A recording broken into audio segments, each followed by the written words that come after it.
શ્રી વલ્લભા ફરાળ બરાબર નથી કર્યું. શ્રી વલ્લભા ગિરિરાજ શ્યામ સુંદર શ્રી અમને શ્રી ગુસાઈજી શ્રી ગોકુલ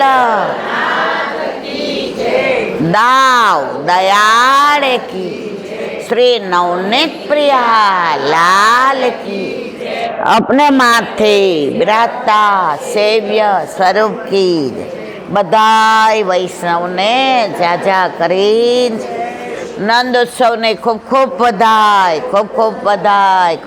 નંદ ઘેર આનંદ ભયો, જય કનૈયા.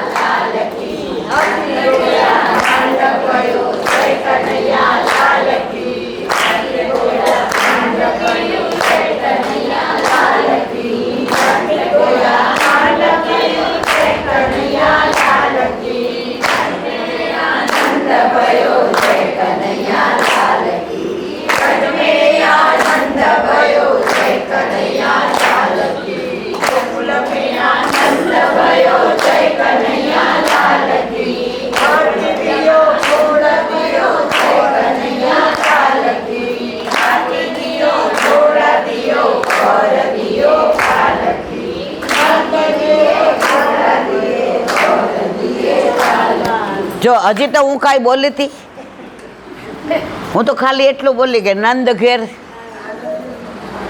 કારણ આ નંદ ઘેર આનંદ ભયો. દુનિયામાં પુષ્ટિ માર્ગીય વૈષ્ણવો એકલા જ નહીં, પણ જેટલા સનાતની ધર્મ છે, તમે ક્યાંય પણ ઊભા હો ને. અમે લોકો 4-5 વર્ષ પહેલાં ખેરાળુ ને સિદ્ધપુર ગયા હતા, અહીંયા નારણપુરામાંથી. તમે આવ્યા હતા, યાદ આવ્યું ને? પછી હવે દર્શનને વાર હતી અને ખેરાલુમાં ભાભી તમે હતા મને લાગે. આટલા બધા હમાય નહીં. બજાર બંધ હતી, રવિવાર હતી એટલે. પછી ત્યાં બજારમાં ઉતરી ગયા અને સત્સંગ ક્યાં કર્યો ખબર છે? એ બજારના ઓટલે. અને પછી નંદ ઘેર કયો ને તો કેટલાયના ફોન આવ્યો, 11 ગોકુળમાં ક્યાં ગયા તા? સમજ્યા તમે? એટલે વૈષ્ણવ જ્યાં જાય ને ત્યાં ગોકુળ, વૈષ્ણવ જ્યાં જાય ત્યાં આનંદ, વૈષ્ણવ જ્યાં જાય ને ત્યાં વ્રજને ભેગું લઈને જ જાય. મને ને તમને અત્યારે એમ કે અમેરિકામાં આમ તો કોઈ આમાં બધા મોઢા બગડશે. ભાઈ અત્યારે અમેરિકાની ક્યાં વાત કરો છો? પણ એ જ વસ્તુ ખાલી હું અહીંયા એટલું જ બોલી, મેં કાંઈ તાલી ન પાડી તે મારવાલા, ખાલી બોલી નંદ ઘેર. આજનો દિવસ મારે કેવો મંગલકારી રે, આજ સખી મારે ઘેર પધાર્યા ગોકુળ. ગોકુળમાં આજ દિવાળી પ્રગટ્યા. આ બધું સહજ છે. આ કૃષ્ણ સાક્ષાત છે. આજે પણ આ લીલા કરી રહ્યા છે. તમારે એને યાદ કરવા પડતા નથી, એની મેળાએ યાદ આવી જાય છે. હજી તો એક શબ્દ બોલ્યા કે નંદ ઘેર, તો આ પુષ્ટિ પુરુષોત્તમની, આ કૃષ્ણની, આ નંદનંદનની, આ યશોદાનંદનની સાક્ષાત લીલાની પ્રતીતિ આપણે બધા કરીએ છીએ. પરમ દિવસે જેના ઘરે ઠાકોરજી બિરાજતા હશે, કેટલાને બિરાજે છે? હાથ ઊંચો કરો. આમ નહીં કરતા હો ભાઈ, આમ એટલે હું સમજી જાઉં કે રમાડેલા ને ખવડાવેલા ને એવા નહીં. આમ, અરે વાહ મારા વાલા. પરાણે 2-4 જણા છે જે નવા છે અને ધીમે ધીમે આવશે. પછી એમની ત્રેવડ નથી કે ઠાકોરજી પુષ્ટ કરાવ્યા વિના ના રે. ઓલી છોકરી જો છેલ્લે બેઠી છે, સૌથી નાની, તારું નામ ભૂલી ગઈ પાછી. પાયલ. એની ઉંમર તમે ને માની એના કરતાં નાની છે. મારી જેમ શરીર વધી ગયું છે. એની હાથ પેઢીમાં કોઈ વૈષ્ણવ નથી. હવે સત્સંગ સાંભળે, ગોતતી ગોતતી ગોપાલધામ આવી લાંટી માં ઠાકોરજી પુષ્ટ કરાવવા છે. પણ એની આતુરતા એટલી હતી, એનો ભાવ એટલો હતો, એનો ઉમંગ એટલો હતો, એનો ઉત્સાહ એટલો હતો. એના ઘરે ઠાકોરજી પધાર્યા ને પાયલ. અને હવે તો એના ઘરમાં એવું થઈ ગયું છે ગોકુળ. એના વર, એની દીકરી બધા આનંદ કરી રહ્યા છે. તો એકની પાછળ બધા વૈષ્ણવ થયા. બધા માર્ગમાં એવું નથી. તું જ સંગ કોઈ વૈષ્ણવ થાય તો તું વૈષ્ણવ સાચો. તારા સંગનો રંગ ન લાગે ત્યાં સુધી તું. મને ખરેખર નથી લાગતો ને રંગ, તો આપણે બધા કાચા. તમને રંગની ખબર છે? અત્યારે બધા પાકા કલર આવે છે. વાતો કરતા નહીં ને અવાજ કરતા. અત્યારે બધા પાકા કલર આવે છે. અમે નાના હતા ને ત્યારે કાચા કલર બહુ આવતા ને. જોઈએ ને તો ઘણી વાર ધ્યાન ન રાખીએ ને તો એકનો કલર બીજામાં ચોંટી જતો, લાગી જતો મારા વાલા. હવે તમને એની વિશિષ્ટતા કહું. ઓલો જેનો કલર ગયો ને એ તો ધોવાતા ધોવાતા ધોળું થઈ જાય, પણ જેને કલર લાગી ગયો ને, શ્યામ રંગ ચડ જાય દિન હો જાય બેડો પાર, ખાतिर કર લે નહીં ગુજરિયા રસિયા ઠાડો. તો એકવાર આ રંગ લાગી ગયો, લાગી ગયો રે વલ્લભ તારો રંગ મને લાગી ગયો રે, લાગી ગયો રે વલ્લભ તારો રંગ મને લાગી ગયો રે. વ્યાપી ગયો રે વલ્લભ મારા અંગમાં વ્યાપી ગયો રે. વ્યાપી ગયો રે વલ્લભ મારા અંગમાં વ્યાપી. તો આપણે કયા રંગવાળા જ ખબર છે? ઓલો જે રંગ ગયો એના નહીં, પણ જેનામાંથી રંગ ઉતરો નીચડી ગયો છે એટલે ક્યારેય જવાનો નથી. કારણ રંગ વલ્લભનો લાગ્યો છે. એટલે આ રંગ જેવો તેવો નથી મારા વાલા. આજે વરસાદ હોય ને તો મને એમ થાય કે આજે ઓછા આવશે, પણ 5 વધે છે, ઓછા નથી થતા.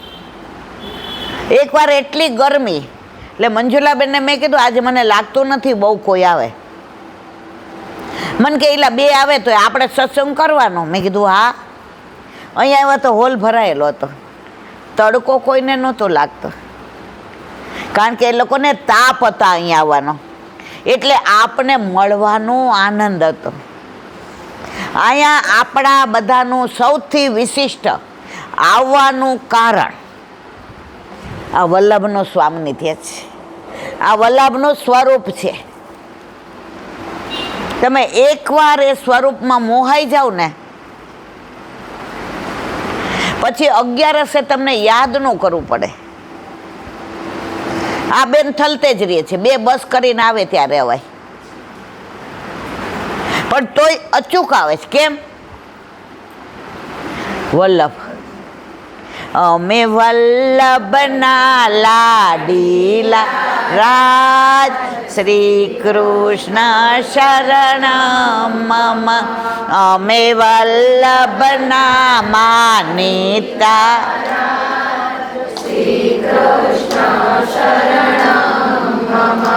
આપણે કોના છીએ? જો વલ્લભના ના હોઈએ તો આવો રંગ ન લાગે.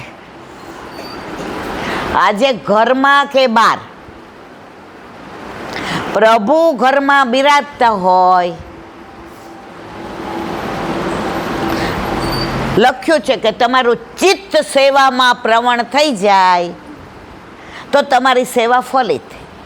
તો હવે મારું ને તમારું ચિત્ત થાય છે સેવામાં? સાચું કહેજો. પ્રવણ જેનું થતું હોય હાથ ઊંચો કરે. કોઈનું ન થાય.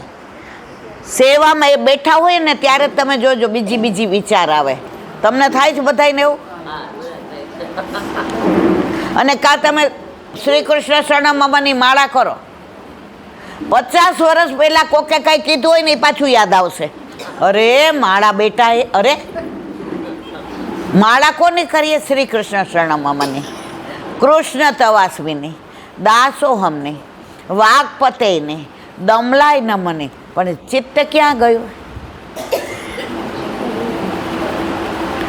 ત્યારે જેને એક જણે પ્રશ્ન પૂછ્યો, જે રાજ આ ચિત્ત અમારું કેમ પરોવાતું નથી?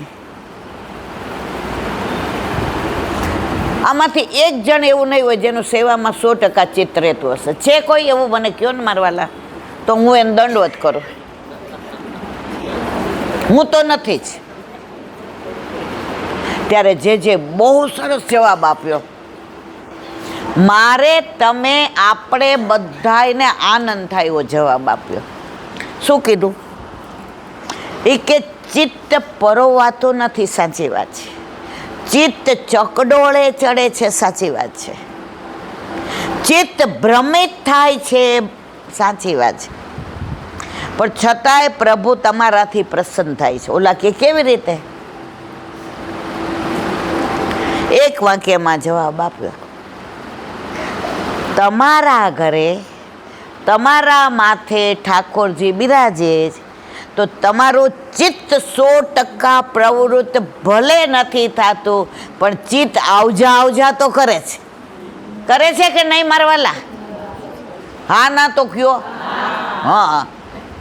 તો આવજા કરતા હશે ને તો ક્યારે અંદર રોકાઈ જશે ખબર નહીં પડે. દીકરીને પરણાવીએ ને તો શરૂઆતમાં એડજસ્ટ થતા વાર લાગે. એટલે ઘડી પિયર જવાનું મન થાય ને, લગ્ન થયા હોય તો. વર ગમે એટલું સારું રાખતો હોય, બેન યાદ આવે ને, ભાઈ યાદ આવે ને, મમ્મી યાદ આવે ને, પપ્પા યાદ આવે ને, બેનપણી યાદ આવે ને, ઘર યાદ આવે ને શરૂઆતમાં. અમારા વખતની વાત કરું છું, અત્યારની કાંઈ કરતી નથી. મારે અત્યારનું કાંઈ નથી કહેવું. પછી ઘડી પિયર જાય એટલે મા બાપ એના સાસુ સસરાને કહે, એ કે આ ઘડી આવે તમને તકલીફ પડતી હશે નહીં? કે ત્યારે સાસુ સસરા બહુ શાણા હોય ને તો જવાબ શું આપે? ચિંતા કરો માં, એ આવજા કરતી એક દિવસ અહીંયા એવી ટેવાઈ જશે ને પછી એને ત્યાં આવવાનું મન થશે. છોકરા થાય પછી થાય એમ. આપણા ઘરે આપણા માથે બિરાજતા આપણા ઠાકોરજીમાં એટલું સામર્થ્ય છે, એટલું આકર્ષણ છે કે એકવાર પછી આ શક્તિ, જો આ શક્તિ હે વો જા શકતી નહીં. તો એકવાર આવજા કરતું ચિત્ત પ્રભુમાં પરોવાઈ જશે, એમાં કોઈ શંકાને સ્થાન નથી. એનો અનુભવ બધાય કરીએ. પ્રભુને પુષ્ટ કરાવ્યા ત્યારે જેટલો ભાવ હતો એનાથી ને હવે વધ્યો છે મારા વાલા કે ઘટ્યો છે? આમ બોલો તો મને સમજણ. તો ક્રમે વધતો જાય છે, ઘટતો નથી જાતો. એક દિવસ એવો પ્રેમ થઈ જશે. પ્રેમની 4 અવસ્થા: પ્રેમ, આસક્તિ, વ્યસન અને તન્મયતા. હવે આ 4 તબક્કાની વાત કરું તો બીજું આજે બોલાય નહીં. પણ આજે મારે ખાસ અજા એકાદશીનું, કઈ એકાદશી છે આજે? અજા ને? બરાબર છે ને? ભૂલ નથી થતી ને મારી?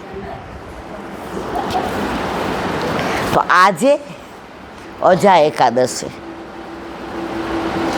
12 મહિનાની 24 એકાદશી, અને અધિક મહિનો હોય ત્યારે 2 એકાદશી, 24 ને 2 અને 4 જયંતી, નંદ ઉત્સવ, વામન જયંતી, ઋષિ જયંતી અને રામ જયંતી. આના સિવાય મારે તમારે આપણે કોઈ પણ વ્રત કરવાનું છે નહીં. વ્રત કરવાનું નથી. ઘણા ઋષિ પાછળ આવે એટલે મને ફોન કરે, પાછું મારે આજ કહેવાનું. હમણાં એક બેન શીતળા સાતમ હતી, એટલે સવારના પોરમાં દર્શન કરવા જતા હતા, એટલે હું કોયલ ઉતારતી હતી અમારા બગીચામાંથી. મને કે જય શ્રી કૃષ્ણ, જય શ્રી. મેં તો જય શ્રી કૃષ્ણ. મને કે આજ તો સાતમ હશે નહીં? મેં તો આપણે તો અડધું સમજ્યા નહીં, કારણ કે આપણા મગજમાં જ ન આવે. આપણે તો સાતમ એટલે ઠાકોરજીની છઠ્ઠી માંડવાની, કારણ કે આખું વર્ષમાં ભૂલી ગયા હતા. તો કારણ કે પૂતના આવી હતી ને, છઠના દિવસે કોણ આવ્યું હતું, અને આખું વર્ષ ચાલ્યું. નંદ ઘેર આનંદ ભયો, જય કનૈયાલાલ. બધા કે માં આપણે લાલન છઠ્ઠી નું માંડી. યા તો બીજા વર્ષમાં સાતમના દિવસે ઠાકોરજીની છઠ્ઠી માંડી. એટલે મારા મગજમાં ઓલું બધું વાંચતી હોય એ જ હતું. એટલે મેં કીધું હા સાતમને જાજા કરીને ભગવત સ્મરણ. ત્યાં તો ડબ્બો કાઢ્યો. મેં કીધું શું થયું આમને? અંદર સુખડી હતી અને બાજરીના વડા હતા ને, અલા બાજરીના વડા. તોય હું ડોબી સમજી નહીં. હા ઓરાવો ઓરાવો ઓરાવો.